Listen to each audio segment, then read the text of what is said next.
ការត្រៀមជំនះបងប្អូនប្រជាពលរដ្ឋដែលរស់នៅតាមបណ្ដោយព្រំដែនកម្ពុជាថៃវាគឺជាកិច្ចការងារដ៏សំខាន់របស់ក្រសួងមហាផ្ទៃ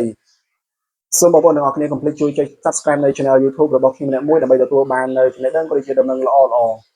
បាទសូមគោរពជម្រាបសួរបងប្អូនទាំងអស់គ្នាជួបខ្ញុំរដ្ឋីម្ដងទៀតហើយនៅក្នុងថ្ងៃនេះផងដែរខ្ញុំសូមនាំអារម្មណ៍បងប្អូនទាំងអស់គ្នាឲ្យបានជ្រាបក៏ដូចជាឲ្យបានដឹងអំពី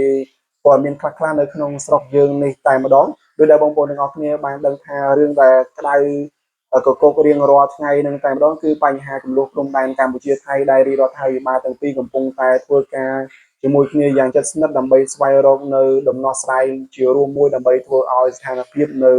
បន្ទាត់ព្រំដែនកម្ពុជាថៃយើងនឹងមានភាពល្អប្រសើរឡើងវិញបន្ទាប់អំពីការប៉ះទង្គិចគ្នាដោយកងកម្លាំងប្រដាប់អាវុធយ៉ាងណាក្តី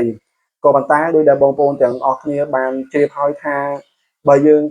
ស្ដាប់ក៏ដូចជាយើងបានដឹងព័ត៌មានខ្លះៗអំពីខេត្តមួយចំនួនដែលនៅជាប់តាមព្រំដែន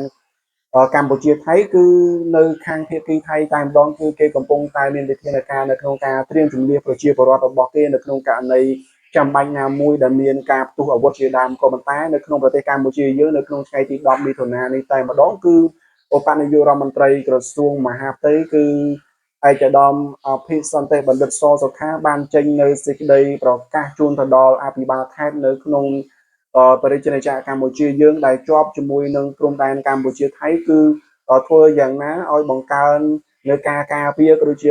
ការតាមដាននៅស្ថានភាពរវាងកម្ពុជាថៃឲ្យបានល្អប្រសើរហើយជាពិសេសតែម្ដងគឺឯកឧត្តមឧបក៏បានផ្ដល់អនុសាសន៍ឬក៏បានដាក់បទបញ្ជាឲ្យអភិបាលខេត្តដែលនៅតាមបន្ទាត់ព្រំដែនកម្ពុជាថៃគឺត្រូវតែតាមដាននៅស្ថានភាពឲ្យបានដិតដល់ជាពិសេសគឺត្រៀមយុទ្ធនាការនៅក្នុងការជំនះបងប្អូនប្រជាពលរដ្ឋដែលរស់នៅតាមបន្ទាត់ព្រំដែនដែលជាចំណុចងាយនឹងរងគ្រោះក្នុងករណីបើសិនមានការផ្ទុះអាវុធជាយថាហេតុណាមួយតែម្ដងហើយលោកអបនាយករដ្ឋមន្ត្រីរូបនេះក៏បានបញ្ជាក់ទៅដល់មន្ត្រីដែលជាប់ពាក់ព័ន្ធនៅតាមបណ្ដាខេត្តជាប់ព្រំដែនផងដែរគឺឲ្យធ្វើការកំណត់ពេលវេលាក៏ដូចជាដាក់ម៉ោងឆ្លាស់គ្នាដើម្បីធ្វើការ24ម៉ោងលើ24ម៉ោងដើម្បីស្រាវជ្រាវក៏ដូចជាស្ដាប់នៅស្ថានភាពរវាងប្រទេសទាំងពីរនឹងតែម្ដងបើសិនណាក្នុងករណីជាចាំបាច់ណាមួយដែលវាអាចកើតឡើងជាយថាហេតុឬក៏ការផ្ទុះអាវុធជាដើមលោកក៏បាននាយករដ្ឋមន្ត្រីសសុខាបានតម្រូវឲ្យមន្ត្រីនៅតាមខេត្តដែលជាប់ព្រំដែនគឺត្រៀមនៅគ្រឿងបរិក្ខារក៏ដូចជាការជំនះបងប្អូនប្រជាពលរដ្ឋកម្ពុជាយើងឲ្យរកនៅទីទួលសុខសวัสดิភាពដែលមានការផ្ដល់ឬក៏ការត្រៀមនៅម្ហូបអាហារទឹកភ្លើងថ្នាំសង្កូវអីជាដើមដើម្បីធ្វើយ៉ាងណាឲ្យពួកគាត់ទទួលបាននៅរបស់បរិភោគក៏ដូចជាការគាំពៀដ៏ល្អឬក៏ការយកចិត្តទុកដាក់ដ៏ល្អរបស់រាជរដ្ឋាភិបាលតែម្ដងប៉ុន្តែនេះគ្រាន់តែជាសេចក្តីរាយការណ៍ក៏ដូចជាការផ្ដល់ជាដំណឹងអំពីឧបនាយករដ្ឋមន្ត្រីសសុខាដើម្បីឲ្យមន្ត្រីថ្នាក់ក្រោមឬក៏អភិបាលខេត្តដែលនៅជាប់ព្រំដែនមានការត្រៀមជើងការទុកជាមុនតែប៉ុណ្ណោះមិនមែនជាសេចក្តីប្រកាសតម្រូវឲ្យពួកគាត់ធ្វើបែបនោះទេក៏ប៉ុន្តែដោយដែលបងប្អូនទាំងអស់គ្នាបានជ្រាបហើយថាស្ថានភាពនៅក្នុងប្រទេសកម្ពុជាយើងនិងប្រទេសថៃជាពិសេសគឺនៅតាមបន្ទាត់ព្រំដែននឹងតែម្ដងគឺមិនទាន់មានភាពល្អប្រសើរនោះទេបើទោះបីជាមានការចរចាខ្លះដែលអាចឈានទៅដល់ភាពល្អប្រសើរឬក៏អាចថយនៅកម្ដៅយ៉ាងណាក្តីក៏ប៉ុន្តែការត្រៀមជើងការឬក៏ការរកនៅ